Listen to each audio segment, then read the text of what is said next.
ప్రభు నామమున మీకు అందరికీ నా వందనములు.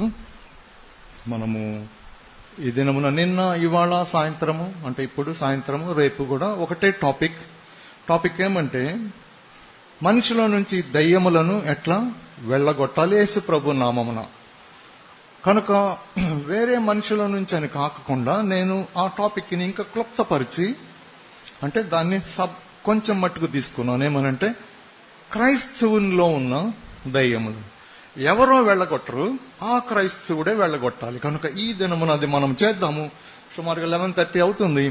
బహుశా నేను అనుకోవటం 1:30 వరకు కూడా వెళ్ళవచ్చు, కానీ మీకు టైం తెలియదు, ఆ విధంగా వెళ్తుంది. కనుక మనమందరము మనలో ఉన్న దయ్యాలని అంటే నాలో కూడా నేను కూడా కొన్నిసార్లు సెట్ చేసుకుంటాను టైం. ఇంట్లో నేను ఇక్కడికి రాకపోయే ముందు కూడా శనివారం నాడు నేను కొంత టైం తీసుకుని నాలో ఉన్న వాటిని కూడా యేసు ప్రభు నామమున వెళ్ళగొట్టాను. అవి వెళ్లేటప్పుడు ఎట్లా వెళ్తాయి, ఏ విధంగా మీకు అర్థమవుతుంది కూడా నేను తెలియపరుస్తాను. ఈ దినమున ఇప్పుడు మీరు అనుభవిస్తారు. వెళ్లేటప్పుడు ఫ్రీగా వెళ్తారు, గాల్లో తేలుతున్నట్టుగా ఉంటారు. నిజంగా అప్పుడు అర్థమవుతుంది, ఓహో ఏలియాని దేవుని ఆత్మ ఇక్కడ అక్కడ ఎట్లా తీసుకెళ్లాడు అనేది అర్థమవుతుంది. నేను కూడా కొన్నిసార్లు నడిచినప్పుడు భూమి మీద నడుస్తున్నట్టుగా ఉండేది కాదు, ఏంటి నేను ఇట్లా వెళ్ళిపోతున్నాను అనిపించేది. తర్వాత నాతో ఉన్న ఒక అతను కూడా చెప్పాడు, నేను ఇట్లా పైకి వెళ్ళిపోతున్నాను అని కూడా చెప్పాడు. చూడండి, ఇవన్నీ మనం అనుభవించవచ్చు. ఎందుకు చెప్తున్నానంటే ఇది ఎప్పుడో జరిగింది కాదు, మన దేవుడు సదాకాలము జీవించి ఉన్నాడు. కనుక ఆయన నామమున జరుగును, మన పేరును కాదు, వేరే దేని పేరున జరగదు, యేసు ప్రభు జరుగును.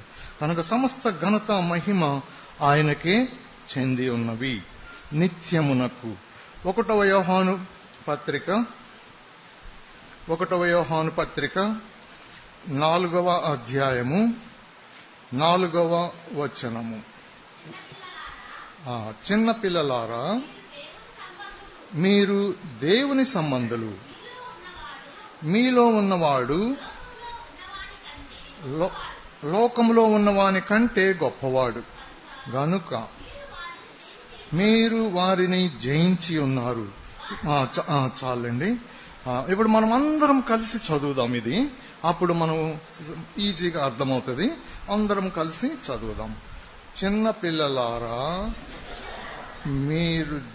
మీరు దేవుని సంబంధులు, మీలో ఉన్నవాడు లోకంలో ఉన్నవాని కంటే గొప్పవాడు గనుక మీరు వారిని జయించి ఉన్నారు. కనుక ఇప్పుడు మనలో ఎవరు ఉన్నారు? యేసు ప్రభు ఉన్నాడు. కనుక మీలో ఉన్నాడు అనుకుంటే పక్క వాళ్ళకి చెప్పండి, నాలో యేసు ప్రభు ఉన్నాడు, నాలో యేసు ప్రభు ఉన్నాడు. ఓకే, కనుక ఇది ఒకటి మీరు చెప్పవలసి ఉంది. కుడి చేయి తీసుకోనండి. యేసు ప్రభువే నా ప్రభువు. యేసు ప్రభువా, నేను మిమ్మలను ప్రేమించుచున్నాను. ఎడం చేయి తీసుకోనండి. సాతానా, నీవు నా శత్రువువి, నిన్ను నేను ద్వేషించుచున్నాను. ఆమేన్.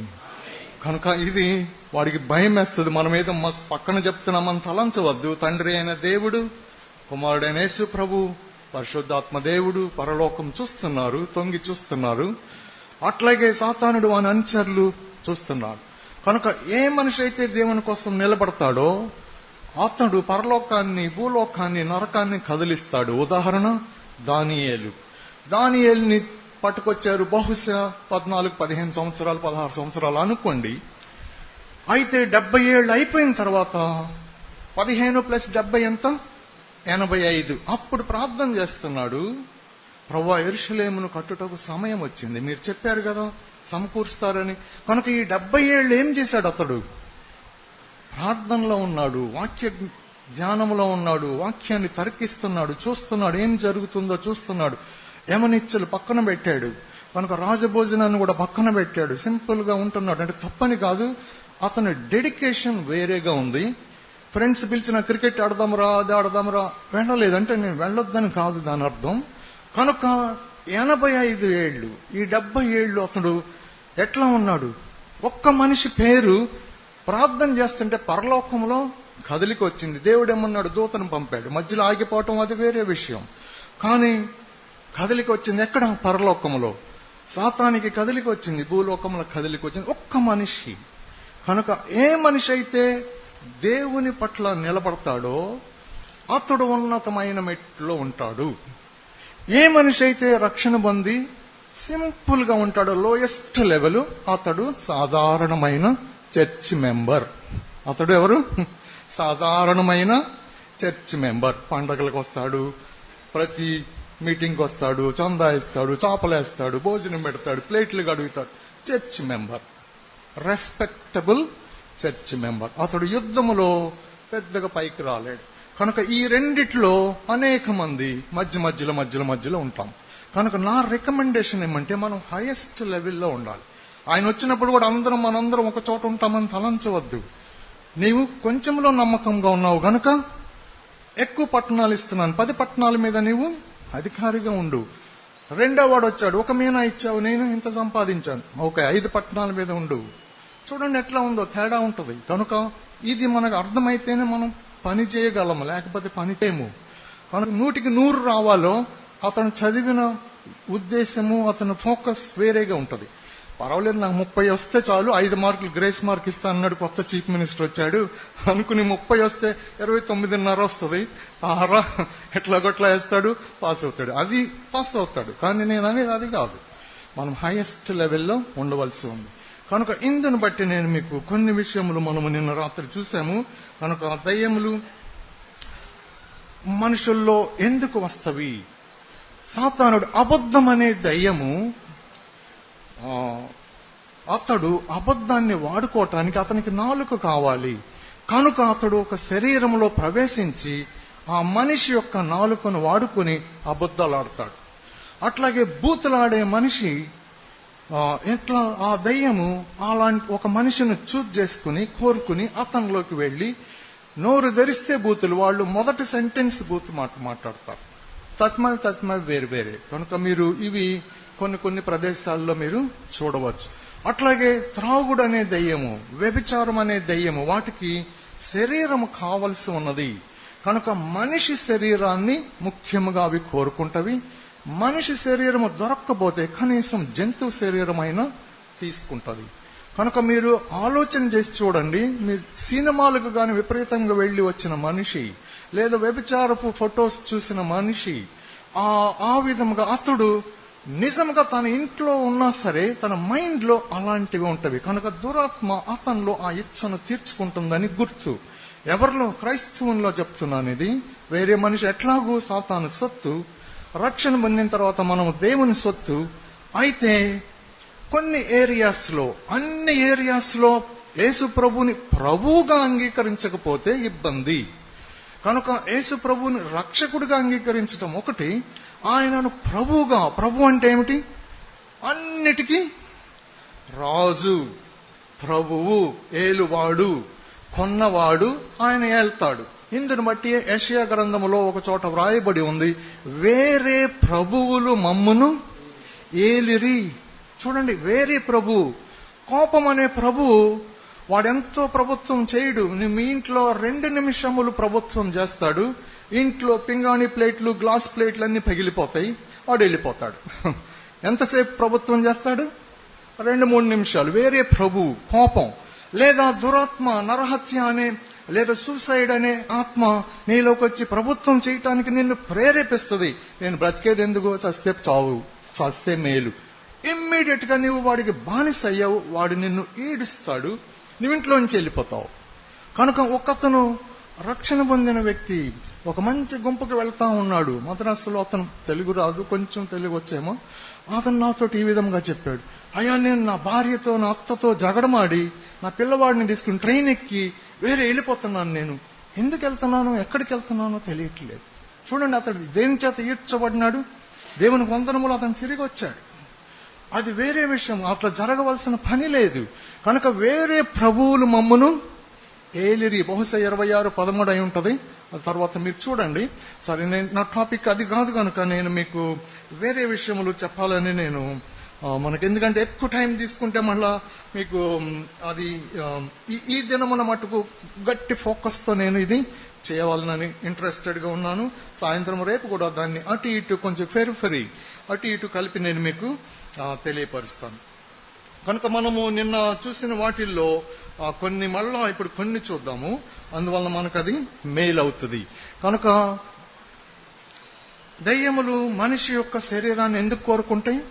తన క్యారెక్టరిస్టిక్స్ ని ఎక్స్ప్రెస్ చేయటానికి. అంటే అబద్ధం అనే దయ్యము అబద్ధం ఆడాలంటే తనకు బాడీ కావాలి, శరీరం కావాలి, నాలుగు కావాలి. కనుక మనిషిని వాడుకుంటవి. అట్లాగే దయ్యం వాళ్ళు చూజ్ చేసుకుంటారు. ఆ దయ్యములు వీకెస్ట్ పాయింట్, వీకెస్ట్ మూమెంట్ లో అవి దొరబడతావి. దొరబడగానే వాడుకోరు. వాళ్ళు ఇంట్లోకి వచ్చి చూస్తారు, కూర్చుంటారు. బహుశా కొన్ని సంవత్సరాలు కూడా వాళ్ళు వెయిట్ చేయవచ్చు. కనుక ఈ విధముగా వాళ్ళు వాడే టైంను ఎట్లా మీకు ఇది అర్థమవుతుందో నేను మీకు తెలియపరుస్తాను. అయితే చాలా మంది అసలు దయ్యాలే లేవు అని అంటారు. ఓకే, వాళ్ళ జోలి నాకు అక్కర్లేదు. యేసు ప్రభు ఏం చెప్పాడు అని నేను చూస్తే ఆయనకు అనుమానం ఏమీ లేదు. ఆయన ఏం చేశాడు? దయ్యాల్ని వెళ్ళగొట్టాడు. కనుక ఆ పద్ధతిలో మనం వెళ్ళవలసి ఉంది. కనుక లేవనే వాళ్ళ జోలి మనకు వెళ్ళట్లేదు. ఇప్పుడు యేసు ప్రభు ఏం చెప్పాడు అది చూద్దాం.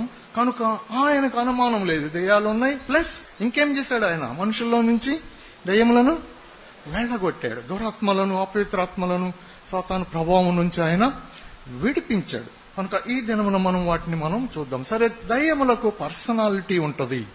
పర్సనాలిటీ అంటే విల్, ఇంటలెక్ట్, ఎమోషన్. అవి మాట్లాడుతవి, తర్వాత అవి ఆలోచన చేస్తావి. ఇవన్నీ వాటిలో ఉంటాయి. మనం కొన్ని చూసాము. అది లూకాసు వార్త 8:32-33లో ఆ దయ్యములు మనిషిని విడిచిపెట్టి ఎక్కడికి వెళ్ళినవి? పందుల్లో చొచ్చినవి. అంటే మనుష్యుని విడిచిపెడితే వీలు లేకపోతే ఎక్కడికి వెళ్తుంది? జంతువులోకి వెళ్తున్నాయి. కనుక అవి మామూలుగా బాడీ లేకుండా ఉండటానికి ఇష్టపడటం లేదు. అవి అట్లా ఉండలేవు. కనుక వాటికి తపన ఏమంటే ఏదో ఒక బాడీలోకి వెళ్లి జ్వరపడాలి. కనుక అవి సంచారం చేస్తూ ఉంటాయి. ఒకవేళ విడిచి వచ్చినా సరే, అరే నేను విడిచి వచ్చిన ఇల్లు ఎట్లా ఉందో అని చూసి మళ్ళా వెనక్కి వస్తూ ఉంటాయి. అవి మత్తయి 12:44లో చూసాము.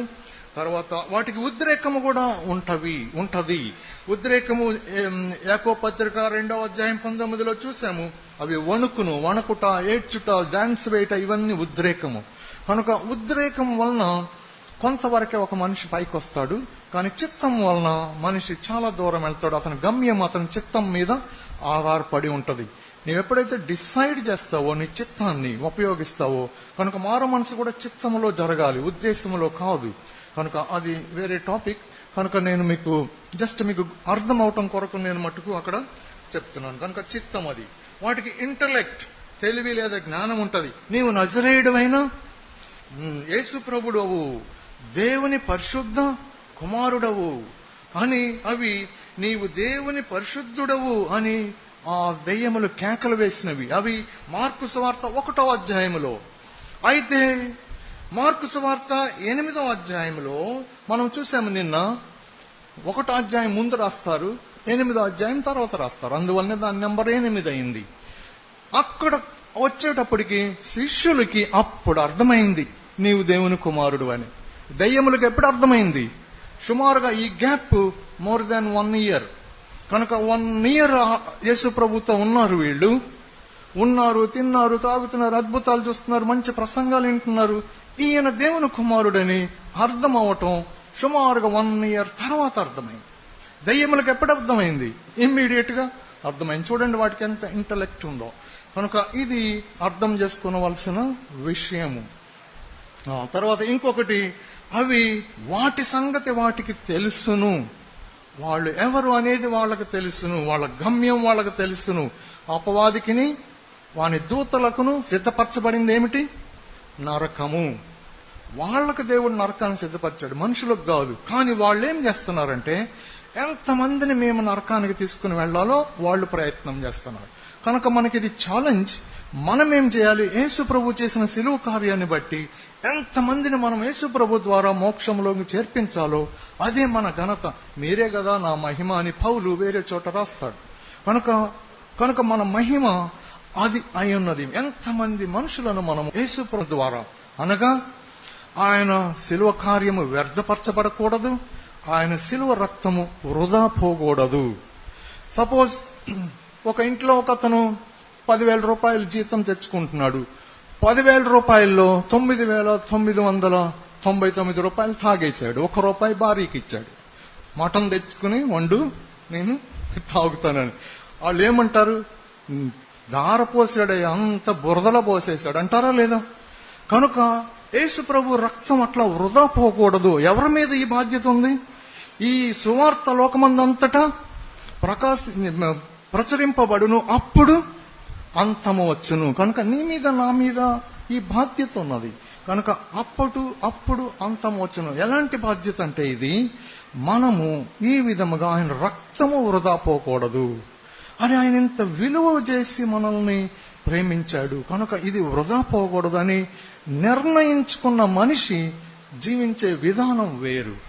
కనుక దానియేలుని చూడండి, షడ్రక మేషక అబేద్నెగోలను చూడండి. రాజా, మేము బ్రతికొండటం మంచిది, చావటం మంచిది కాదు, మాకు అది ఇంపార్టెంట్ కాదు. మేము మా దేవునికి సిగ్గుదేయకూడదు, అది ఇంపార్టెంట్. కనుక ఆయన చిత్తము చేయటం మాకు ఇంపార్టెంట్. అంతేగాని నువ్వు అగ్నిగుండం 7 అంతలు పెద్దది చేసుకో, అది ఇంపార్టెంట్ కాదు మాకు. మేము బ్రతికొండటం ఇంపార్టెంట్ కాదు, చనిపోవటం ఇంపార్టెంట్ కాదు, అక్కడ ఉండటం ఇంపార్టెంట్ కాదు, ప్యాలెస్ లో ఉండటం ఇంపార్టెంట్ కాదు, మంచి భోజనం చేయటం ఇంపార్టెంట్ కాదు, దేవుణ్ణి ఘనపరచటం ఇంపార్టెంట్. కనుక ఆయన వేశాడు, తీశాడు. చూడండి ఎట్లా ఉందో. అప్పుడు ఆ టైంలో ఆయన కొందరిని రక్షించాడు. కానీ హెబ్రీ పత్రికలో కొందరిని రంపంలోకి ఇచ్చాడు, కొందరిని వేరే వేరే వాటికి ఇచ్చాడు. కనుక మనము ఒకవేళ ముందు నాటికి అట్లా అయితే కూడా మీరు నిలబడవలసి ఉంది. ఎందుకు నిలబడవలసి ఉంది అంటే, సాతానుడు చాలా కుయుక్తిపరుడు. మీరు ఎప్పుడైనా హతసాక్షుల పుస్తకాలు చదివి చూడండి. వాళ్ళల్లో జరిగిన విషయాలు ఏమంటే, బహుశా మన దేశంలో ఇంకా ఎక్కడో కొద్దిగా అక్కడక్కడ జగ్గగా ఏమీ ఇది లేదు. నిజంగా సపోజ్ ఇక్కడ 2 మనుషులు AK-47తో వచ్చారనుకోండి, ఎంతమంది నుంచి ఉంటారు? అట్లా జస్ట్ మీరు ఆలోచన చేయండి. అట్లాగా ఎప్పుడైనా మాక్ డ్రిల్ కావాలంటే చేయండి, మాక్ డ్రిల్ మీరు అర్థమవుతుంది అప్పుడు. అయితే భయపడక్కర్లేదు, భయపడితే మళ్ళా ఆ స్పిరిట్ ఆఫ్ ఫియర్ మళ్ళా లోపలికి వెళ్తాడు. కనుక నేనేం చెప్తున్నానంటే, హతసాక్షుల బుక్స్ చదివితే అక్కడ ఏమని ఉంటుందంటే, కొన్ని చోట్ల క్రిస్టియన్స్ ని పట్టుకుని లైన్ గా నుంచోబెట్టి గన్తో లేదా రివాల్వర్తో ఒక్కొక్కడిని అడుగుతా ఉంటారు. యేసు ప్రభు నా దేవుడు కాదు అని చెప్పు, అప్పుడు నువ్వు బ్రతుకుతావు, వెళ్ళిపోవచ్చు అంటారు. అయితే వాళ్ళు చంపాలంటే చంపొచ్చు కదా, ఎందుకు ఈ మాట అన్నారు? సాతానుడు చాలా కుయుక్తిపరుడు. ఎప్పుడైతే యేసు ప్రభు నా దేవుడు కాదు అంటారో, వీళ్ళు చంపేదే, అనుమానం లేదు అందులో. వీళ్ళు చంపకపోయినా వాళ్ళు ముసలాడై చచ్చిపోతాడు, అందులో అనుమానం ఏమీ లేదు. కనుక సాతాను యొక్క కుయుక్తి ఏమంటే, ఎప్పుడైతే యేసు ప్రభు నా దేవుడు కాదని చనిపోతాడో ఇతడు గ్యారెంటీగా నరకానికి వెళ్తాడు.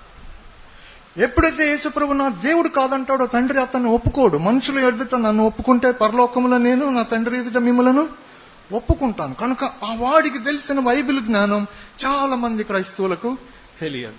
కనుక మనము మన పిల్లలకు ఏం చెప్పాలి? నీ మెడ మీద, నీ తల భుజం మీద ఉన్న మెడ తెగిపోయినా సరే యేసు ప్రభు దేవుడు కాదని చెప్పకూడదు. పక్కన వాళ్ళకి చెప్పండి, యేసు ప్రభు నా దేవుడు, నా భుజం మీద ఉన్న మెడ తెగిపోయినా సరే యేసు ప్రభువే నా దేవుడు. గుర్తుంచుకోనండి, మీరు ఏం చెప్పారో దాని ప్రకారం జీవించండి. బహుశా దేవుడు టెస్ట్ పెడితే మనం పాస్ అవ్వాల్సి ఉన్నది. ఎందుకంటే సిలబస్, అవుట్ ఆఫ్ సిలబస్ ఆయన టెస్ట్ ఇవ్వడు. కనుక సిలబస్ లోనే టెస్ట్ ఇస్తాడు. కనుక మనం మాట్లాడే ప్రతి మాట జాగ్రత్తగా మాట్లాడవలసి ఉంది. మీరు నిర్ణయించుకొని మాట్లాడాలి. కనుక ఇది చాలా మంది, ప్రభువా నేను నా ప్రాణాన్ని మీకు అర్పిస్తాను పాట పాడతాం, రైటే. అందుకోసమే నేను ఇది వేదికలో చెప్తా. మనం ఏదో పాటలో రాశారండి వాళ్ళు, అందుకోసం పాడాం కాదు. నువ్వు మాట్లాడే ప్రతి మాట తీర్పులోనికి వచ్చును. ఇంపార్టెంట్ ఇది. కనుక ఆయన తమాషా మనిషి కాదు, ఆయన దేవుడు. కనుక ఏదో పొరపాటున అన్నానండి, కుదరదు. కనుక ఇది చాలా ముఖ్యమైన విషయం. ఆ తర్వాత దెయ్యములకు వాటి సంగతి వాటికి తెలుసును. మార్కు సువార్త 5వ అధ్యాయం 9వ వచనం. ఎవరైనా చదవండి. మార్కు 5. మరియు ఆయన నీ పేరేమని వాడిని అడుగగా వాడు, నా పేరు సేన, ఏలైనగా మేము అనేకులము. వాళ్ళ సంగతి వాళ్ళకి తెలుసు. చూడండి, వాళ్ళ సంగతి వాళ్ళకి తెలుసు. కనుక వాడికి సెల్ఫ్ అవేర్నెస్ ఉంది, విల్ పవర్ ఉంది, ఇంటలెక్ట్ ఉంది, ఇమోషన్ ఉంది. కనుక అవి ఏబుల్ టు స్పీక్, అంటే మాట్లాడగలవు. కనుక పర్సనాలిటీ ఏవి కావాలో అన్ని వాటికి ఉన్నాయి, కానీ బాడీ లేదు. కనుక వాటి ఇచ్చలను తీర్చుకోవటానికి మనిషి బాడీని కోరుకుంటవి. ఈ మనిషి ఎట్లా ఉన్నాడు, ఈ మనిషి ఎట్లా ఉన్నాడు, ఎప్పుడు వెళ్ళాలి, ఎట్లా వెళ్ళాలి, వాడు చాలా కీర్తిపరుడు. తర్వాత ఇంకా కొన్ని విషయములు, మనుషుల్లోనికి దయ్యములు ఎట్లా వస్తాయి, అసలు ఎప్పుడెప్పుడు రావచ్చు, అనేకమైన లిస్ట్ ఉన్నాయి. కొన్ని నేను మీకు తెలియపరుస్తాను. దీన్ని బట్టి మీరు ఇంకా దాన్ని ఎక్స్ట్రా పొలైట్ చేసుకునవచ్చు. అప్పుడు మీకు అది అంటే పొడిగించుకోనవచ్చు. కనుక మీరు దాన్ని అర్థం చేసుకునవచ్చు, ఈజీగా మీకు తొందరగా అర్థమవుతుంది. కనుక ఫ్యామిలీ బ్యాక్గ్రౌండ్ని బట్టి వస్తవి. ఫ్యామిలీ బ్యాక్గ్రౌండ్ అంటే ఎవరైనా ఎప్పుడైనా ఎక్కడైనా విగ్రహాలుగా పూజ చేసినా సరే 3-4 తరముల వరకు తండ్రుల దోషమును కుమారుల వడిలో వేస్తానని దేవుడు చెప్పాడు. కనుక ఈ విధముగా ఆ దురాత్మలు తల్లిదండ్రులను బట్టి పిల్లలు ఎప్పుడొస్తవి, సుమారుగా వాళ్ళు కడుపులో ఉన్నప్పుడే దూరతవి. ఎందుకనంటే వీకెస్ట్ పాయింట్, వీకెస్ట్ మూమెంట్. కనుక అందులో ఉన్నప్పుడే చొరబడతవి. మనకు అది ఒకటి. నీ యొక్క తలంపులు నెగిటివ్ గా అంటే వ్యతిరేకంగా ఉన్న ఎడలా అంటే దాని అర్థం ఏమిటి? పేదవాడు ఉన్నాడు, అతనికి 4-5 పిల్లలు ఆల్రెడీ, 6 లేదా 5-6 గర్భిణి ధరించింది. ఆమె బ్రతకటానికి తిండి లేదు. ఆమె ఏమి తలంచవచ్చు, అరే నేను ఇప్పటికే 4 నోళ్లు పోషిస్తున్నాను, 5వ నోరు వచ్చింది, ఎక్కడి నుంచి తెచ్చిపెట్టాం అని గాని తలంచినా సరే, తృణి అనే దయ్యము ఆ బిడ్డలో, కడుపులో ఉన్న బిడ్డ లోపలికి వెళ్తాడు. బయటకు వచ్చిన తర్వాత తల్లి తెలియదు, బిడ్డను ద్వేషిస్తుంది. బిడ్డ తెలియదు, తల్లిని ద్వేషిస్తుంది. ఎందువలన అంటే దీనికి కారణము, ఏ మనిషికైనా సరే కావాల్సింది ఏమంటే ప్రేమ. ఏ మనిషికైనా సరే కావాల్సిందేంటి? ప్రేమ. మీకు కావాలంటే మీ పిల్లలతో 4 రోజులు మాట్లాడకుండా ఉండండి, చూడండి ఎట్లా ఉంటుందో. మీరు కావాలంటే ఒకసారి ఇది మాక్ డ్రిల్ చేసి చూడండి. పిల్లలు కాకపోతే భార్యాభర్తలు చేసి చూడండి. ఒకవేళ భార్యాభర్తలకి ఒకవేళ ఎక్స్పీరియన్స్ ఏమో కొందరికి. కనుక మీరు చేసి చూడండి ఎట్లా ఉంటుందో.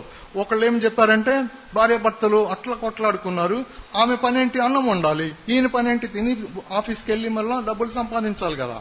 సరే భోజనం టైం అయినప్పుడు మార్నింగ్ బ్రేక్ఫాస్ట్ కి చైర్లో కూర్చుని అన్నవాడంట. ఆమె తీసుకొచ్చి ప్లేట్లో ఏమైనా చట్నీ తక్కువైతే మళ్ళా అనగా మళ్ళా తీసుకొచ్చి చట్నీ సాంబార్ వేసేది, మళ్ళీ ఆమె వెళ్ళిపోయేది. మాట్లాడుకునేవాళ్ళు కాదు. కనుక ఇద్దరులో ఏమున్నారు? కనుక ఎక్కడైతే అల్లరి మత్సరము వివాదం ఉన్నదో అక్కడ ప్రతి నీచ కార్యమునకు అవకాశం ఉన్నది. కనుక వీళ్ళిద్దరు ఇట్లా ఉంటే ఎవరిలోకి తొందరగా దయ్యాలు వెళ్తాయి? పిల్లల్లోకి. ఎందుకంటే వీకెస్ట్. వాళ్ళు చూస్తా ఉన్నారు, వీళ్ళేంట్రా నోరుంది, నాలుగుంది, భాష తెలుసు, వీళ్ళకేంటి ఇట్లా తగ్గుతున్నారేంటి? కనుక మీరు జాగ్రత్తగా ఆలోచన చేయండి. మీ కుటుంబాల్లో ఎప్పుడైనా అట్లా ఉంటే సూర్యుడు అస్తమించక ముందే మీరు దాన్ని చేయవలను. నా పర్సనల్ ఎక్స్పీరియన్స్ మీకు చెప్తాను, అనేక మార్లు చెప్తున్నాను.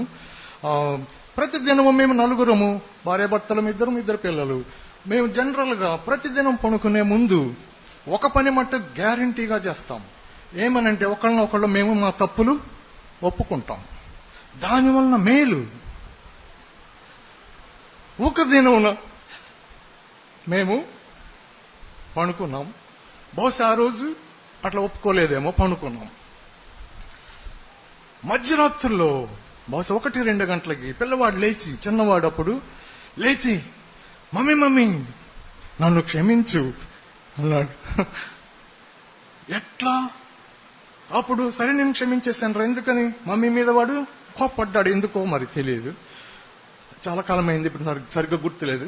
కానీ సరే పనుకో, ఇప్పుడు లైట్ కదా, నేను క్షమించేశాను, పనుకొని ఉదయం లేచినాక తల్లి అడిగింది, ఎందుకురా నీవు ఉదయం అడగొచ్చు కదా, ఎందుకు నీవు ఆ రాత్రి అడిగావంటే, మమ్మీ ఇప్పుడు యేసు ప్రభు వస్తే మీరందరూ వెళ్ళిపోతారు, నేనొక్కడే మిగిలిపోతాను, అందుకని అడిగాను. చూడండి ఎంత వాళ్ళకు గ్రహింపైందో. కనుక మనం చిన్నపిల్లలకు చెప్పవలసి ఉంది. కనుక మీరు వాళ్ళకి అర్థం కాదులే అని త్రోసివేయవద్దు. వాళ్ళకు చెప్పవలసి ఉంది, వాళ్ళను మనం సరైన రీతిలో ఇవ్వాల్సి ఉంది. ఈ కుటుంబ జీవితం, క్రిస్టియన్ లైఫ్ ప్రాక్టికల్ లైఫ్. ఏదో 4 మాటలు చెప్పేసేసి చందా ఇవ్వండి అని వెళ్ళిపోవటం కాదు. ఇది ప్రాక్టికల్ లైఫ్, చాలా ఉత్తమమైనది. ఇంతకంటే ఉత్తమమైన జీవితం ఇంకొకటి లేదు. సరే, నెగిటివ్ థాట్స్ రానివ్వద్దు. రెండవది యాకోబు పత్రిక 3:16 చూసాము, మత్సరము వివాదం ఎక్కడ ఉండునో అక్కడ అల్లరియు ప్రతి నీచ కార్యమును ఉండును. ఇంకొకటి చూడండి, 1 పేతురు 3:6 చదవండి ఎవరైనా.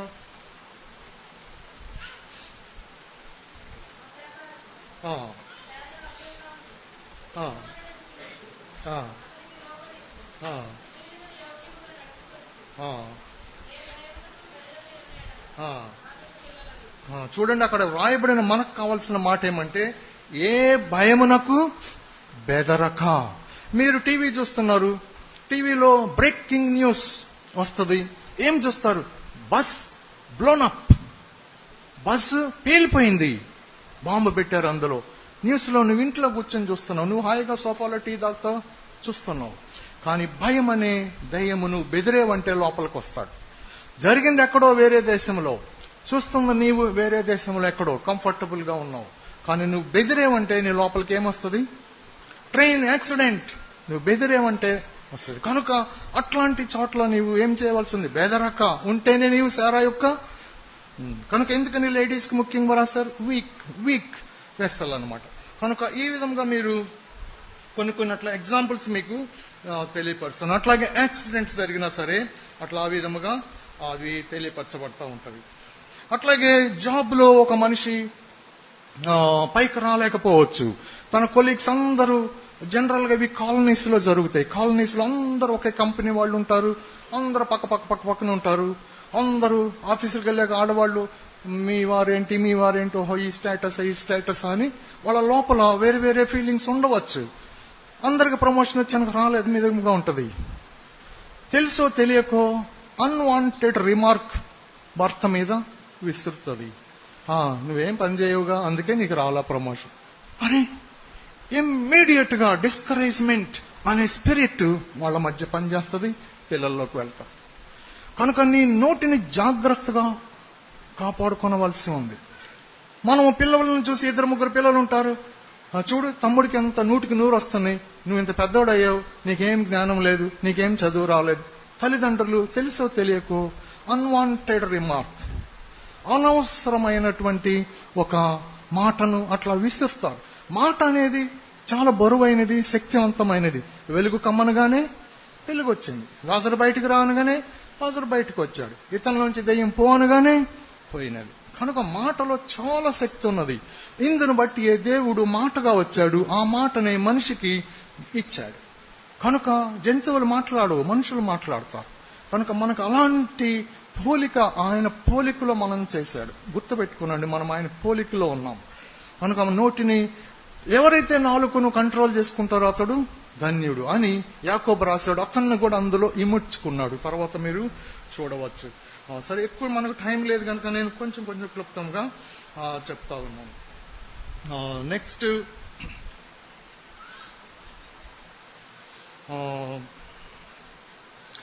ఒక మనిషి చెడు అలవాటుల్లో ఉన్నాడు అనుకోండి, అతనిలోకి దురాత్మ ప్రవేశిస్తాడు. ఉదాహరణ చూడండి, యూదా ఇస్కరియోతులోకి ఎట్లా దురాత్మ ప్రవేశించాడు. లూకా 22:3.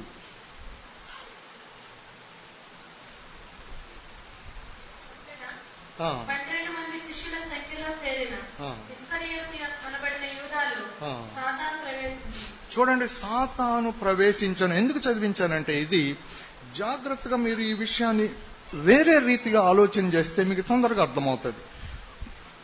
సాతానికి దారి ఇచ్చాడు, ప్రధాన యాజకులతో పరిసయ్యులతో మాట్లాడుతూ ఉన్నాడు. బహుశా మధ్యవర్తి మల్క్ అయి ఉండవచ్చు, అందుకని అతని చెవిని నరకబడింది. ఓకే, అవన్నీ ఇప్పుడు మనం చూడట్లేదు. కనుక ఇతడు ఎప్పుడైతే ద్వారం తెరిచాడో సాతానుడు వచ్చాడు. ఆ తర్వాత ఇతనికి శక్తి లేదు తలుపు వేయటానికి. ఆ మాట కోసం నేను మీకు ఇది చదివించాను. మళ్ళా చదవండి అమ్మా. చెందిన ఇస్కరియోతు అనబడిన యూదాలో సాతాను ప్రవేశించాడు.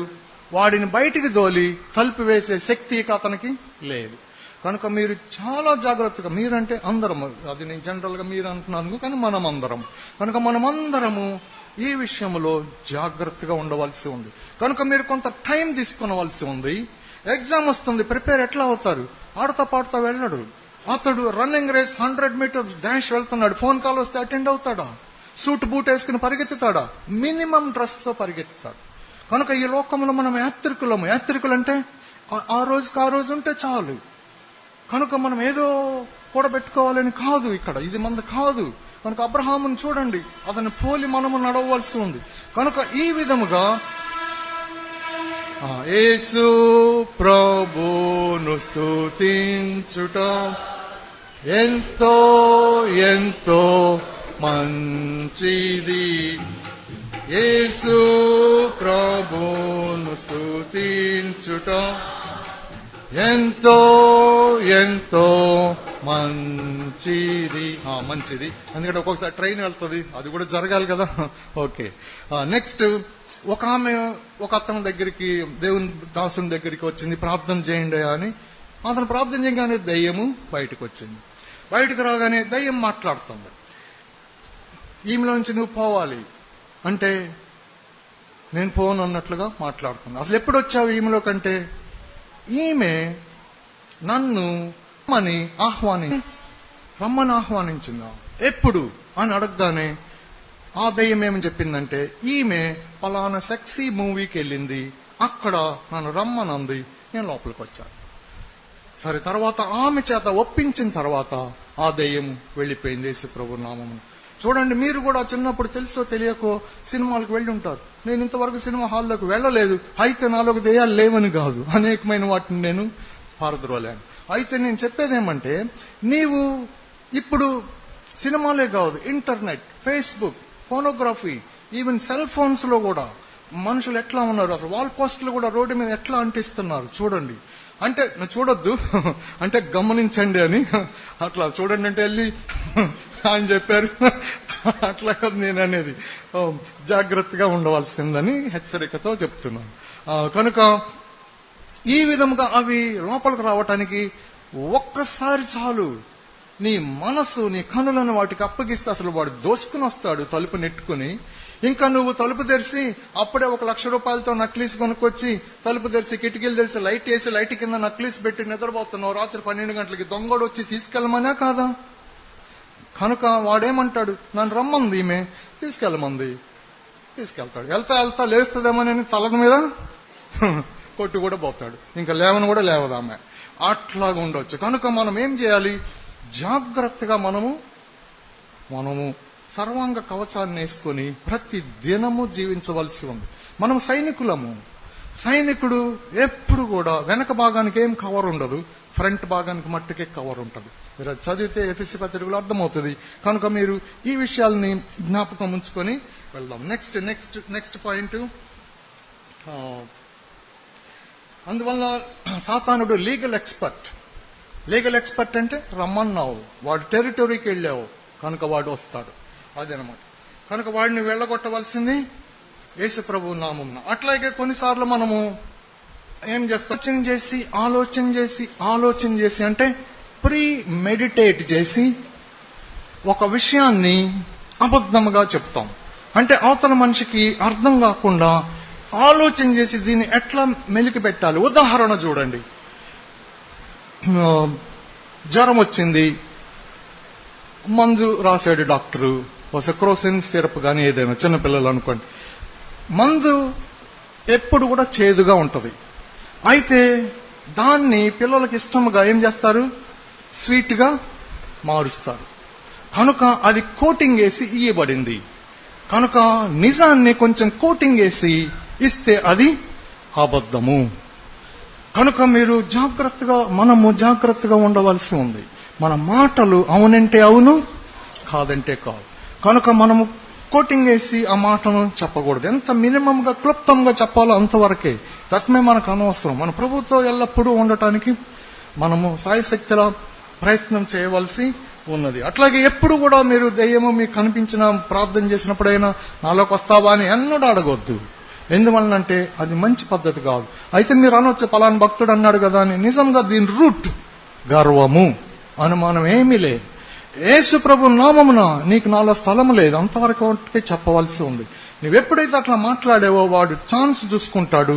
ఓహో, ఇతను గర్విస్తుడు గనుక నేను ఏదో ఒక దారిని ఇతనిలోకి వెళ్లి ఇతని ఇంటిని ఇబ్బంది చేయవచ్చు అని ఛాన్స్ చూసుకుంటాడు. ఇది చాలా ముఖ్యమైన విషయం. తర్వాత ఎగ్జామ్ లో కాపీ కొట్టావు. సో ఎగ్జామ్ రాసినప్పుడు పిల్లలు జనరల్ గా కాపీ కొట్టవచ్చు. కనుక అందరు కాదు, చదవని వాడు కనుక అతడు ఆ విధముగా దయ్యమునకు, చీటింగ్ అనే దయ్యమునకు ఛాన్స్ ఇస్తున్నాడు. కనుక ఈ విధముగా అవి మీరు జస్ట్ కొన్ని మాటల మటుకు మీకు తెలియపరచడానికి, టికెట్లెస్ ట్రావెలింగ్, టికెట్ కొనకుండా వెళ్తా ఉన్నాడు.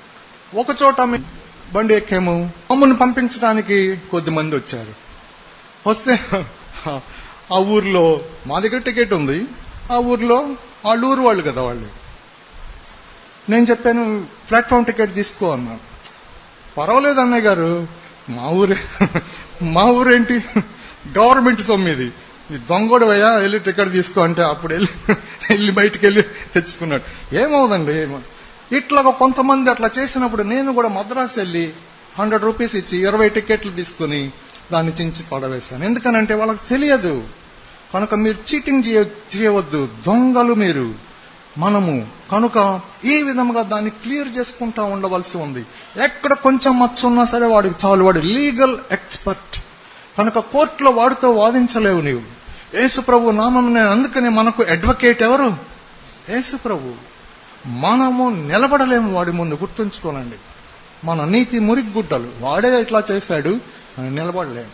కనుక యేసు ప్రభువును బట్టి మనము చేయవలసి ఉంది. ఎన్నడూ మీరు ఒక మనిషిని సెండ్ ఆఫ్ చేసినప్పుడు గాని, రిసీవింగ్ చేసుకున్నప్పుడు గాని, ప్లాట్ఫామ్కి వెళ్ళవలసి వస్తే టికెట్ కొని వెళ్ళండి.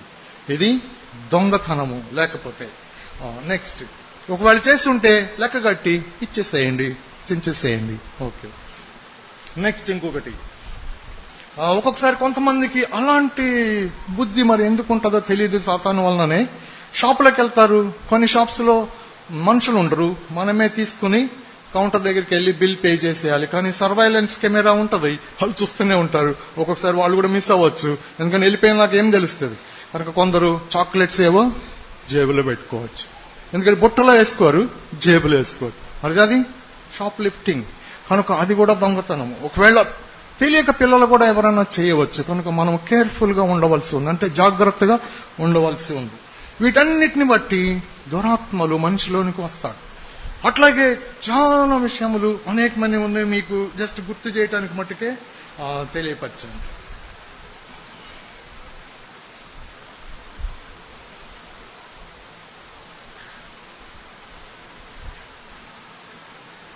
రెండవది 1 తిమోతి 4వ అధ్యాయము 1వ వచనం.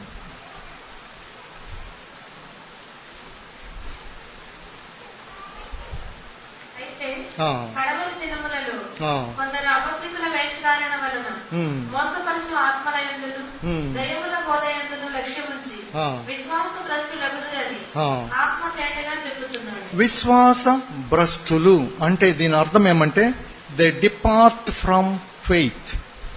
చూడండి, విశ్వాసులు భ్రష్టులగుదురు. విశ్వాసులు అంటే ఎవరు? విశ్వాసులు అంటే ఎవరు? రక్షణ పొందిన వారు. వీళ్ళు విశ్వాసము నుంచి పక్కకు వస్తారు. విశ్వాసములు లేకపోతే అసలు విశ్వాసం నుంచి పక్కకు రావటం ఏంటి అంటే దీని అర్థం ఏమంటే క్రైస్తవులలో ఈ విధముగా దయ్యములు పనిచేస్తావని స్పష్టముగా అర్థమవుతున్నది. కనుక మీకు ఏమైనా అనుమానం ఉంటే ఈ వాక్యం చదువుకోనండి. కనుక యేసు ప్రభు కూడా సమాజ మందిరానికి వచ్చే మనిషిలో నుంచి దయ్యాన్ని వెళ్ళగొట్టాడు, గాని అతన్ని సమాజ మందిరంలో నుంచి వెళ్ళగొట్టలేదు. కనుక దయ్యం పట్టిన వచ్చిన మనిషి మన దగ్గరికి వస్తే అతన్ని పంపొద్దు, అతనిలో ఉన్న దయ్యాన్ని పంపవలసి ఉంది. అయితే మీరు ఎక్కడైతే దేవుని స్తుతిస్తారో కొన్నిసార్లు ఆటోమేటిక్ గా వెళ్లిపోతే అక్కడ ఉండలేవు. కనుక ఈ సంఘంలో మీరు అది చేస్తున్నారు, నాకు చాలా సంతోషము, చాలా మంచిది. అయితే నేను మీ అందరి ముందు మెప్పి చేస్తున్నానని తలంచవద్దు, నేను నిజముగా చెప్తున్నాను. కనుక మీరు దీన్ని ఇంకా వృద్ధి చేసుకోవలసి ఉన్నది.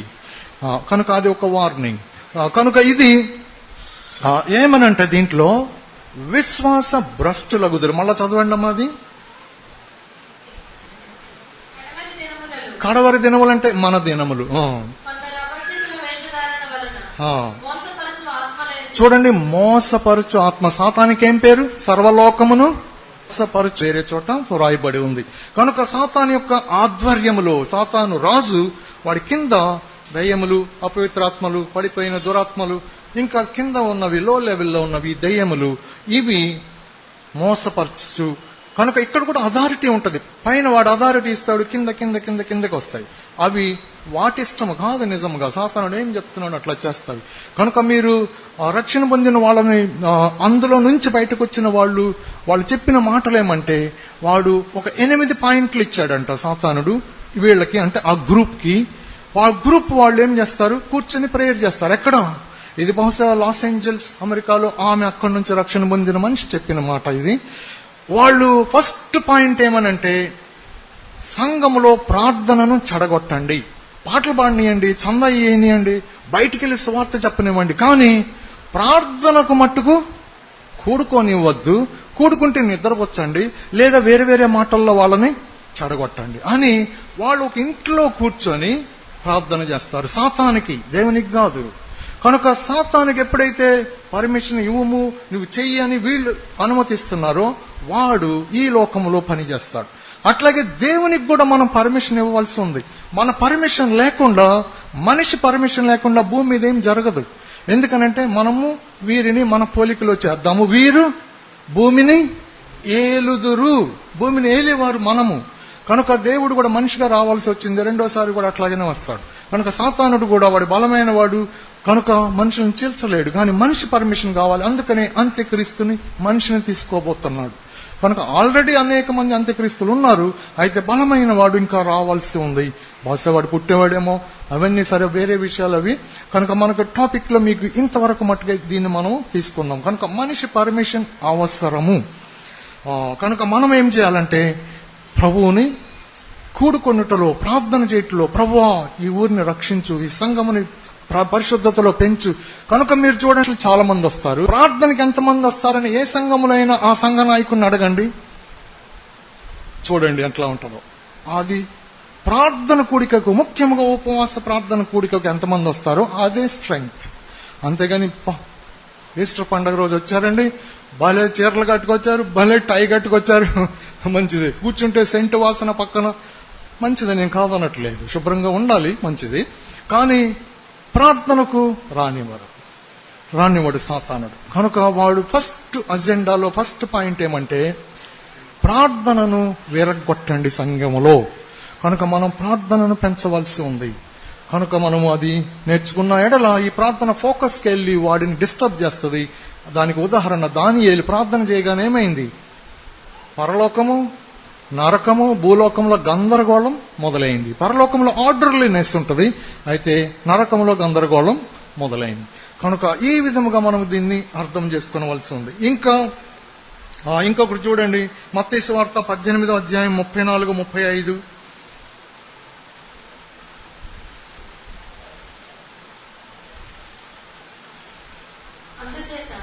వాని యజమానుడు కోపపడి తనకు అచ్చియున్నదంతయు చెల్లించు వరకు బాధపరచు వానికి వానిని అప్పగించును. దీనికి ముందు చదివితే ఉదాహరణ అక్కడ దేవుడు చెప్పాడు.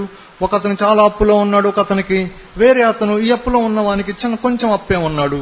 ఆ అధికారి ఇతన్ని క్షమించాడు, గాని ఇతనికి అప్పుకున్న అతనికి ఇతడు క్షమించలేదు. కనుక ఇతన్ని బాధపరచే వారికి నా అప్పంతా చెల్లించే వరకు అతన్ని విడిచిపెట్టలేదు. దీని అర్థం అంతా ఏమంటే, మీ పరలోకపు తండ్రి, ఆ మాట చదవండి, అదే అందులోనే చదవండి.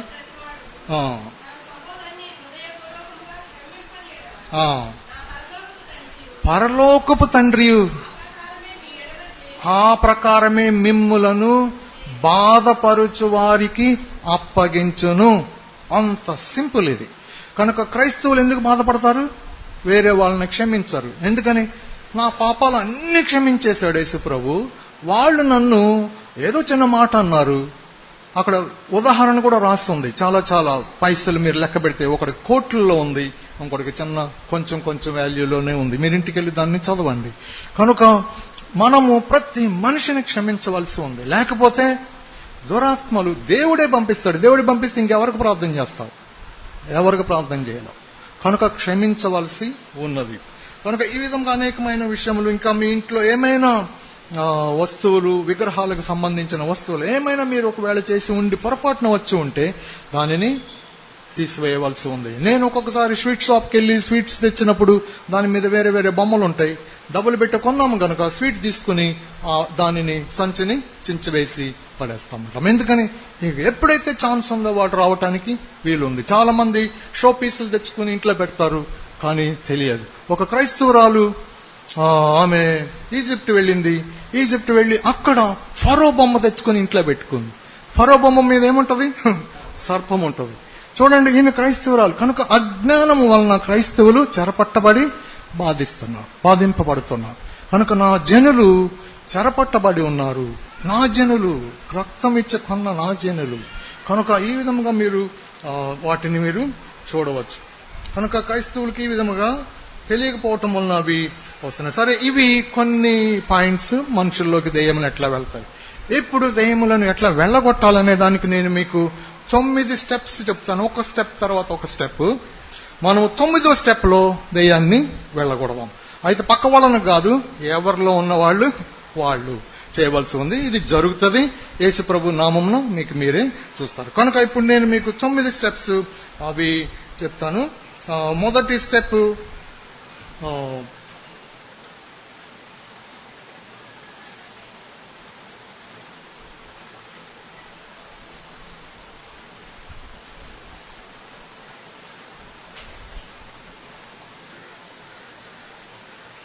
మొదటి స్టెప్ యేసు ప్రభువుని మనము ఫస్ట్ రక్షకునిగా అంగీకరించాము. దాన్ని మీరు మాటికి దాని గురించి దేవునికి వందనాలు చెప్తా ఉండాలి.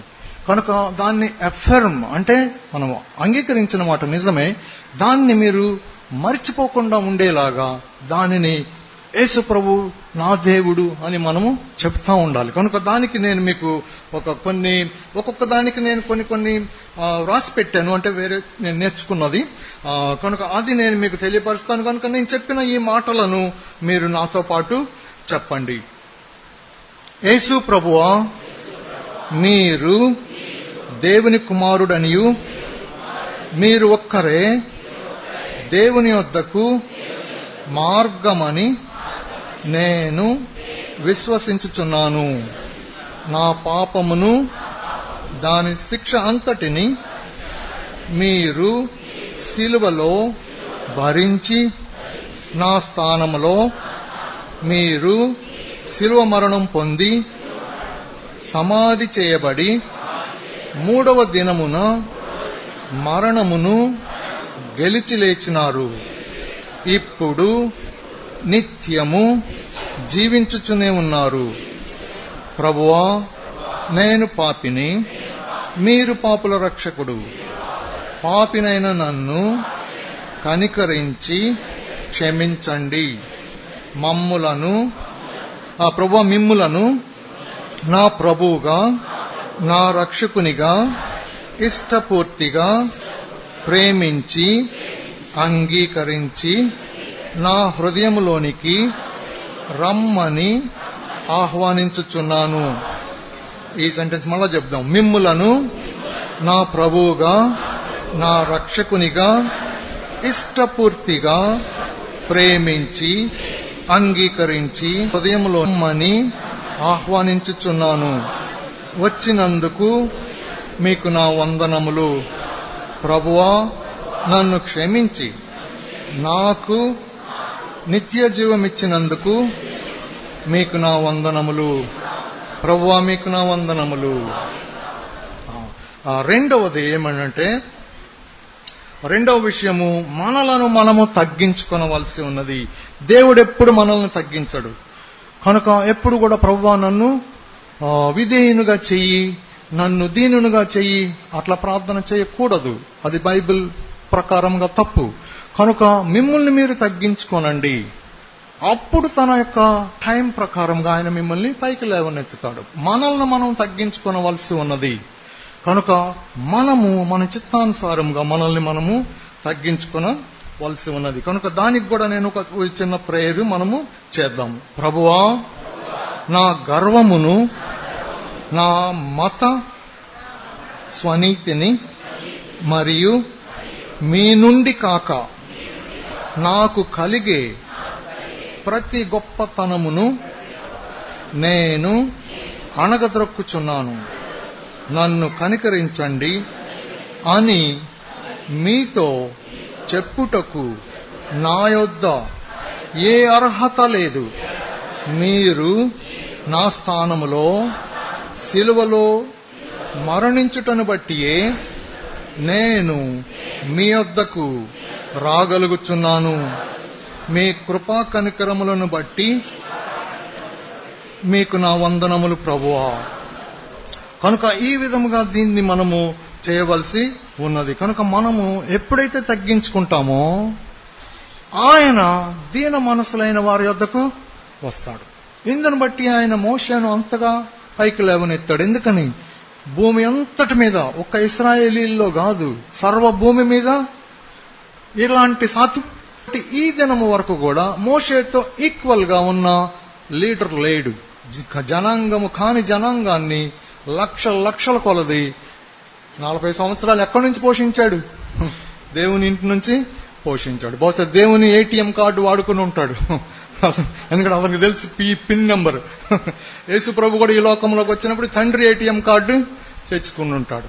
కనుక ఈ విధముగా వాళ్ళు తగ్గించుకున్నారు. కనుక మోషే ఇంకేం చెప్పాడు?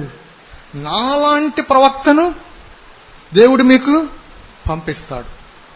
నిజముగా నాలాంటి ప్రవక్తను అని చెప్పటానికి ఎంత సాహసం కావాలో ఆలోచన చేయండి. జాగ్రత్తగా ఆలోచన చేయండి. ఇంటికి వెళ్లి ఇది మనిషి జ్ఞానమునకు మించినది. దేవుడు రాసి ఇది నా ప్రేరణ వలన రాయబడిందని సీలేశాడు. నీవు నేను చేంజ్ చేయడానికి, ఒత్తు పళ్ళు చేంజ్ చేయడానికి కూడా అధికారము లేనే లేదు. చేస్తే ఏమవుతుంది? ఇందులో ఉన్న తెగుళ్ళు అతని మీదకి వస్తే అతని పేరు జీవగ్రంథం నుంచి తొడిపి పెట్టబడదు. ప్రభు పొరపాటు చేశావని చెప్పొద్దు, ఆయన రైట్. కనుక ఈ విధముగా మోషే సాత్వికుడు గనుక అతను ఆ విధంగా దేవుడు గొప్పగా వాడుకున్నాడు. కనుక మనమేం చేయాలి? ప్రభు నన్ను నేను తగ్గించుకుంటాను. ఎప్పుడైతే మనం తగ్గించుకుంటామో ఆయన వస్తాడు. వచ్చినప్పుడు అడగొచ్చు, నీకేం కావాలి? ప్రభు నాలో ఉన్న దురాత్మల్ని పారద్రోలుతాను, నీ నామమున మీరు నాకు ఇచ్చిన అధికారాన్ని వాడుకుంటాను. ఆయన ఓకే వాడుకో, నీ పిన్ నెంబర్ ఇస్తాడు అప్పుడు. ఓకే, అది కనుక మనం వాడుకొనవచ్చు. కనుక ఈ విధంగా ప్రతి విషయములో ఆయన డబ్బులు అవసరం వచ్చినాయి. ఏమో చేయాలి? 2 కొరింథీ బహుశా 8:9-8 ఎక్కడో ఉంటది అది. కనుక God is able to make all grace abound towards us so that in all things at all times having all that we need we may abound in every good work. కనుక ప్రతి మంచి కార్యం చేయటానికి ఆయన కావాల్సింది మనకు సమృద్ధిగా ఇస్తాడు. మనకు డబ్బులు కావాల్సినప్పుడు దేవుని వాక్యం తీసుకోనండి, అది అడగండి. ఇప్పుడు మనకు డబ్బులు కాదు, మనకేం కావాలి? విడుదల కావాలి. కనుక దయ్యములను వెళ్ళగొట్టుటకు ఆయన ప్రభువా మీరు అధికారం ఇచ్చారు. నేను దేవుని పిల్లవాడిని, కనుక పిల్లవాడంటే అధికారం కలిగిన వాడు, కనుక మీ నామంలో ఉన్న అధికారాన్ని ఇప్పుడు వాడుకుంటాను అని. కనుక ఈ రెండోది మళ్ళా ఒకసారి మనము చెబుదాం. ప్రభువా, నా గర్వమును, నా మత స్వనీతిని మరియు మీ నుండి గాక నాకు కలిగే ప్రతి గొప్పతనమును నేను అణగద్రొక్కుచున్నాను.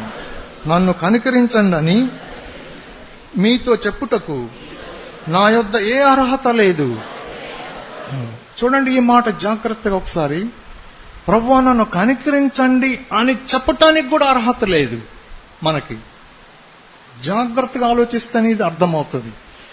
ఆయనే ప్రాణం పెట్టాడు. ప్రాణం పెట్టినప్పుడు నిన్ను అడగలేదు, నన్ను అడగలేదు. ఆయన ప్రాణాన్ని పెట్టాడు. కనుక ప్రభువా నన్ను కనికరించని అడగటానికి కూడా అర్హత లేదు. మనం అడగవలసిన విధానం ఏమంటే, ప్రభువా మీరు నా స్థానంలో ప్రాణం పెట్టారు కదా, కనుకనే నేను రాగలుగుచున్నా. అది మీరు ఇంటికి వెళ్లి ధ్యానిస్తున్న కొలది అర్థమవుతుంది. కనుక ఇది తగ్గింపులో బహుశా లెవెల్స్ లో వేరేగా ఉండొచ్చు. కనుక ఇది మీరింటికి వెళ్ళి ధ్యానిస్తూ ఉండండి, అర్థమవుతుంది. మళ్ళా అది చెప్తాము. మీ నుండి గాక నాకు కలిగే ప్రతి గొప్పతనము నుండి నన్ను విడిపించండి. మరియు ప్రభువా, నన్ను కనికరించండి అని మీతో చెప్పుటకు నా యొద్ద ఏ అర్హత లేదు. మీరు నా స్థానములో సిలువలో మరణించుటను బట్టియే నేను మీ యొద్దకు రాగలుగుచున్నాను. మీ కృపా కనికరములను బట్టి మీకు నా వందనములు ప్రభువా. చూడండి ఆ సెంటెన్స్, మీ కృపా కనికరములను బట్టి మీకు వందనములు. అది వేరు, ప్రభువా నన్ను కనికరించండి అనటం వేరు. కనుక ఈ రెండు కొంచెం తేడా ఉంటది. కనుక మీరు దీన్ని చేస్తున్న కొలది అర్థమవుతుంది, గబక్కనే అర్థము కాదు. కనుక మళ్ళా ఇది ఒకసారి నేను మీకు తెలియపరచాలని చెప్తున్నాను. మళ్ళా చెబుదాం ఇది. ప్రభువా, నా గర్వమును, నా మత స్వనీతిని మరియు మీ నుండి గాక నాకు కలిగే ప్రతి గొప్పతనమును నేను అణగద్రొక్కుచున్నాను. నన్ను కనికరించండి అని మీతో చెప్పుటకు నా యొద్ద ఏ అర్హత లేదు. మీరు నా స్థానంలో సిలువలో మరణించుటను బట్టియే నేను మీ యొద్దకు రాగలుగుచున్నాను. కృపా కనికరములను బట్టి మీకు నా వందనములు. ప్రభువా, మీ కృపా కనికరములను బట్టి మీకు నా వందనములు. ఆ తర్వాత మూడవది ఏమని అంటే, మనము మన పాపమును ఒప్పుకొనవలసి ఉన్నది. అంటే ఒప్పుకోకుండా ఇంకా ఉండే పాపములు, అంటే రక్షణ పొందిన తర్వాత మనిషి తప్పు చేస్తాడు, చేయడని కాదు చేస్తాడు. కనుక వాటిని మనం చిన్నగా అనుకుని ఒప్పుకోకపోవచ్చు. కనుక ఎక్కడైనా దాచబడి ఉన్నది ఉంటే ఒప్పుకొనవలసి ఉంది. అయితే మీరు అనొచ్చు, ఏమంటే నేను ఎక్కడో ఎవరికి తెలియకుండా చేశాను, ఒప్పుకుంటే ఆయనకి తెలిసిపోద్దేమో అని. నువ్వు ఒప్పుకోకపోయినా ప్రభుకి తెలిసిపోతుంది. అయితే ఒప్పుకుంటే మేలేంటి? ఆయన రక్తము మన పాపమును కడుగును. ఒప్పుకున్న ఎడల కడుగును, ఒప్పుకోకపోతే కడగదు. కడగకపోతే పాపం ఉంటుంది. పాపం ఉంటే దాని వెనకాల ఎవరు వస్తారు? దురాత్మలు వస్తారు. కనుక ఇబ్బంది పడ సాగుతాం. కనుక ఇది మనము దాని నుంచి బయటికి రావాలంటే ఎక్కడెక్కడ మనము ఇంకా ఒప్పుకోకుండా ఉన్నామో, ఉదాహరణ, మీరెవరికైనా డబ్బులు ఇవ్వాల్సి ఉండి ఇవ్వలేదు, వెళ్ళారు, చూశారు, ఆ ఇంటి వాళ్ళు ఎవరు లేరు. అయితే ఏం చేస్తారు? ఆ డబ్బులు ఇవ్వలేదండి వచ్చేసామంటాం. కనుక అది నీ దగ్గర పెట్టుకోవాల్సింది లేదు. నీవు మీ సంఘ నాయకుడికి చెయ్యి, సలహా ఇస్తాడు. అయ్యా ఈ డబ్బుతో కలిసి కొంత కలిపి కుష్ఠరోగులకో పేదవాళ్లకో ఎక్కడన్నా ఇచ్చేయి. ఆయన సలహా ఇస్తాడు, ఎందుకంటే దేవుడు ఆయన ద్వారా నీతో మాట్లాడతాడు. కనుక నీవు ఆ డబ్బుని నీ దగ్గర పెట్టుకొనవద్దు. కనుక ఈ విధముగా నీవు చేయవలసి ఉంది. అట్లాగే ఇంకా నీవు ఒప్పుకోకుండా ఏమైనా ఉన్నదా? కనుక ఒప్పుకోకుండా ఉన్న ఏ పాపమున్నా సరే అది మనము ఒప్పుకొనవలసి ఉన్నది. కనుక దీనికి కూడా నేను ఒక చిన్న ప్రేయర్ నేర్చుకుని రాశాను. కనుక ఇది కూడా మనము చెబుదాం. ప్రభువా, మీ ఎదుట నా పాపములన్నిటినీ ఒప్పుకొనుచున్నాను, దేనిని దాచిపెట్టుటలేదు. ముఖ్యముగా ఈ నా పాపమును ఒప్పుకొనుచున్నాను.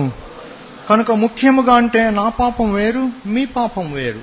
కనుక ఇప్పుడు ఒక 2-3 నిమిషములు తలలు వంచి, పరిశుద్ధాత్మదేవా నాకు గుర్తు చేయండి. దావీదు అడిగాడు కదా, నా హృదయాంతరంగాన్ని పరిశోధించు ప్రభువా. మిమ్మల్ని మీరు ఎగ్జామిన్ చేసుకుంటే మీకు 100 మార్క్స్ వస్తాయి.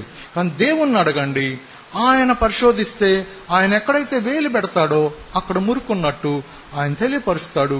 ఇమ్మీడియట్ గా మీరు దాన్ని ఒప్పుకోనండి, ఆయన రక్తం కడుగును. కనుక 2-3 నిమిషములు టైం తీసుకోనండి, కళ్ళు మూసుకోనండి. పక్క వాళ్ళు ఏం ఒప్పుకుంటున్నారో చెవి అటు పెట్టద్దు. వేరే వాళ్ళకి జోలి మీకు అనవసరము, ఎవరి జోలి వాళ్ళదే. ఎందుకంటే ఆయన ఎవరు ఒప్పుకుంటారో వాళ్ళ పాపాన్ని క్షమించడానికి వచ్చి ఉన్నాడు. కనుక ఎక్కడైనా గర్వం ఉందా, ఎక్కడైనా ద్వేషం ఉందా, ఇంకెక్కడైనా ఎవరైనా క్షమించకుండా ఉన్నావా, ఎక్కడైనా ఏమైనా ప్రార్థనహీనతతో ఉన్నావా, ఎక్కడైనా ఏమైనా నేను అనేది కనిపిస్తుందా? కనుక దేవుని వలన వచ్చే మెప్పు కాక వేరే దాని వలన వచ్చే మెప్పును కోరుతున్నావా? భార్యతో సమాధానంగా అన్ని విషయముల్లో ఉంటున్నావా? భర్తతో సమాధానంగా ఉంటున్నావా? అత్తమామతో సమాధానంగా ఉంటున్నావా? అట్లాగే ఇరుపక్షంలో నీవు చూస్తూ ఉండు. ఈ విధంగా ఎక్కడ ఒప్పుకోలేకుండా ఉన్నావో అది ఒప్పుకొనవలసి ఉన్నది. కనుక మీ ఇంటి వాళ్ళు, మీ చుట్టాలు ఎవరో ఎప్పుడో ఎక్కడో ఏదో అని ఉంటారు. ఎందుకు పట్టుకు లాక్కోవటం వల్ల నీకే ఇబ్బంది కదా, వాళ్ళని క్షమించి వేసేయాలి కదా. కనుక నీవు ఆ పాపాన్ని ఒప్పుకొనవలసి ఉన్నది. కనుక నీకు దేవుడు గుర్తు చేస్తాడు, ప్రభువా నా హృదయాంతరంగమును పరిశోధించు, నాకు తెలియపరచు, నేను ఒప్పుకోవటానికి ఇష్టపడుతున్నానని దేవునితో చెప్పండి. ఆయన మనలను ప్రేమించాడు, మన యొద్దకు ఆయన వచ్చి ఉన్నాడు. ఆయన కార్చిన రక్తము మన కొరకు అవైలబుల్ గా ఉన్నది, సిద్ధముగా ఉన్నది. ప్రభువా నా యొక్క కన్నుల్లో పవిత్రత లేదు నాయన, నా కన్నులను కడగండి. ప్రభువా నేను రోడ్డు మీదకి వెళ్ళినప్పుడు వచ్చినప్పుడు నా యొక్క మాటలు సరిగా లేవు, లేదా నేను నా వర్క్ ప్లేస్ లో నా మాటలు సరిగ్గా లేవు. ప్రభువా నేను మీకే ఇష్టంగా బ్రతుకుచున్నానా? బయటికి ఒకటి మాట్లాడుతున్నాను, లోపల ఇంకోటి ఉన్నది, నన్ను క్షమించు ప్రభువా అని అడగవలసి ఉంది. ఒకవేళ అలాంటిదేమైనా ఉంటే, ఇంకొకటి ఏమైనా ఆయనను ఎల్లప్పుడూ ప్రధానంగా చేసుకోకుండా ఏదో ఆయనకు ఒక ప్లేస్ ఇచ్చేసి ప్రధానంగా వేరే దాన్ని పెట్టుకుంటే అది కూడా ఒప్పుకొనవలసి ఉంది. ఎందుకంటే ఆయన ప్రభువు, ఆయన అన్నిటికీ ప్రభు అయితేనే ప్రభు అని అర్థము. కొన్నిటికి ప్రభు అయితే ప్రభు కాదు. కనుక ఆయన నిన్ను సంపూర్తిగా కొన్నాడు, మనలను ఆయన సంపూర్తిగా కొన్నాడు. కనుక ఎక్కడైనా ఏమైనా ఆయనకు అయిష్టమైనది ఉన్నదా? చెడుగు, అబద్ధము, మోసము, దొంగతనము, వేషధారణ, వ్యభిచారము, ఇంకా ఒకళ్ళ మీద ఒకళ్ళకి మాట్లాడే విధానము, ఇవన్నీ ఎక్కడైనా ఉన్నవా? ఒప్పుకొనవలసి ఉన్నది. కనుక ఇవన్నీ మనం ఒప్పుకున్న ఎడల ఆయన మనలను క్షమిస్తాడు, ఆయన రక్తం మనలను కడుగును.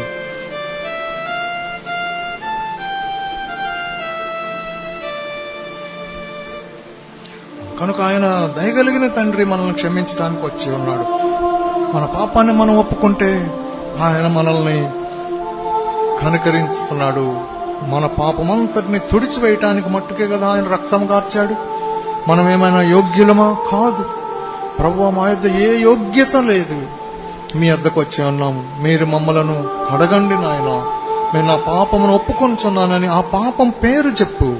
ఏదో పొరపాటు అని చెప్పొద్దు, ఏదో తప్పైపోయిందని చెప్పొద్దు. దాని పేరు పాపము. అబద్ధము పాపము, వ్యభిచారం పాపము, దొంగతనం పాపము, మోసము పాపము. ఒకవేళ నువ్వు చిన్నప్పుడు స్కూల్లో ఎగ్జామ్ లో కాపీ కొట్టావేమో, దేవుడు నీకు ఇప్పుడు గుర్తు చేస్తాడేమో. కనుక ఈ విధంగా దాన్ని నువ్వు ఒప్పుకో. ఆయన రక్తము కడుగును. ఎందుకు సాతానికి ప్లేస్ ఇస్తావు? ఒకవేళ నీవు టికెట్లెస్ ట్రావెలింగ్ చేసావేమో, టికెట్ లేకుండా ఎప్పుడైనా ట్రావెల్ చేసావేమో, లేదా ఇది మా ఊరే కదా అని ప్లాట్ఫామ్ టికెట్ కొనకుండా వెళ్ళావేమో. ఒకవేళ ఏమైనా ఎవరినైనా ఇది పర్వాలేదులేండి, దీంట్లో పెద్దగా ఏమి ఇబ్బంది లేదని తలంచి వేరే వాళ్ళకు కూడా సలహా ఇచ్చావేమో. ఇవన్నీ దేవుని దృష్టిలో పాపములు. ఇవేదో మామూలు పొరపాటు కాదు. ఇది పాపము. పాపమునకొచ్చు జీతము మరణము.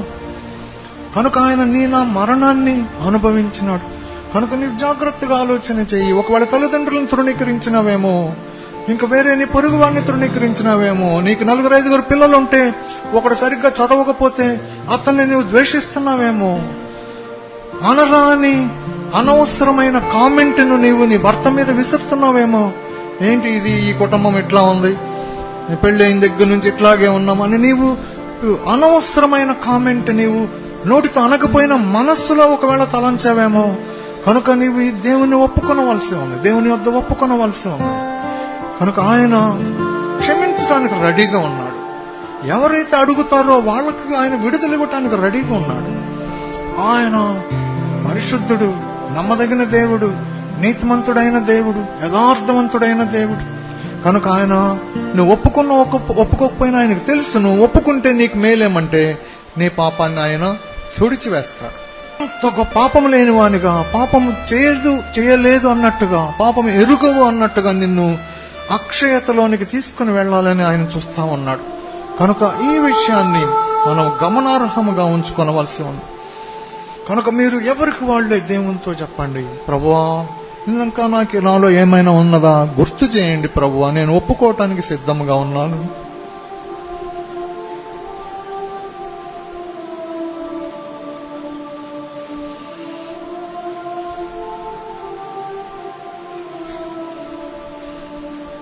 కనుక ఈ పాపం వ్యక్తిగతమైనది, ఇది సమూహకమైనది కాదు, అందరం కలిసి ఒప్పుకునేది కాదు. ఇది ఎవరి పాపం వాళ్లే ఒప్పుకొనవలసి ఉన్నది.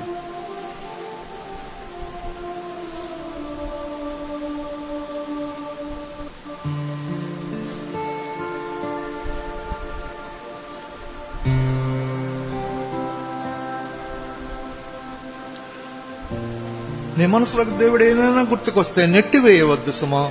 దాన్ని ప్రభు దయతో నీ యొద్దకు తెచ్చాడని జ్ఞాపకముంచుకో. ఆయన సర్వాధికారి అయి ఉన్నాడు, అయితే దీనుల యొద్దకు వస్తున్నాడు. ఎవరైతే తాను తగ్గించుకొని ఒప్పుకుంటారో వారి యొద్ద నిలబడి ఉన్నాడు. ఆయన రక్తముతో నీ పాపాన్ని తుడిచివేయటానికి ఆయన ఇప్పుడు రెడీగా ఉన్నాడు. ఆయన అడుగు, ఈ సమయమును దాటిపోనివద్దు.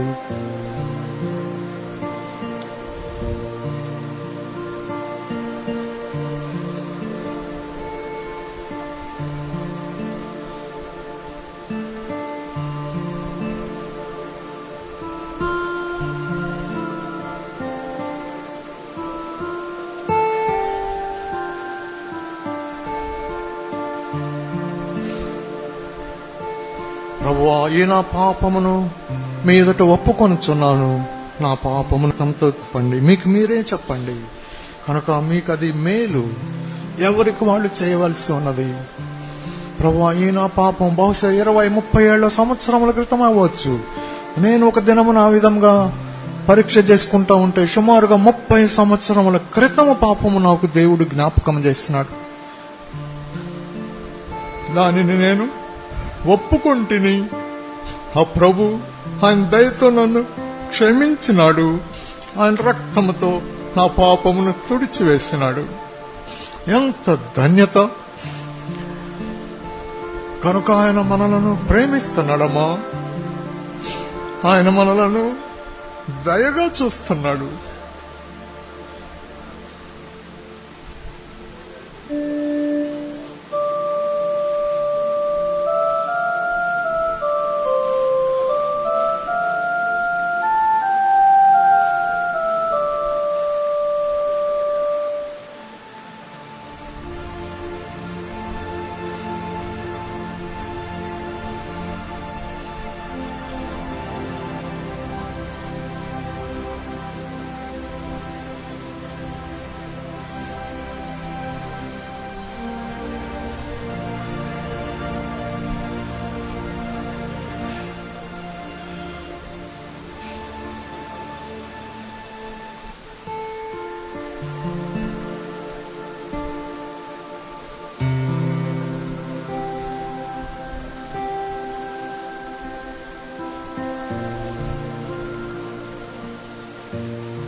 కనుక ప్రభుతో చెప్పండి, ప్రభువా, ఈ నా పాపమును మీ సన్నిధిలో ఒప్పుకొని ఉన్నాను. మీరు నన్ను క్షమించండి. మీ పరిశుద్ధ రక్తముతో దానిని తుడిచివేయండి. నా పాపమును ఎన్నడూ మీరు జ్ఞాపకము చేసుకోనను అని చెప్పినందుకు వందనములు. ప్రభువా, మీ కృపకై వందనములని చెప్దాము. సరే, మంచిది. ఇప్పుడు మరలా చెప్పుదాం.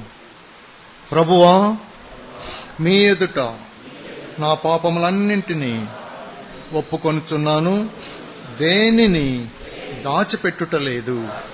ముఖ్యముగా ఈ నా పాపమును ఒప్పుకొనుచున్నాను.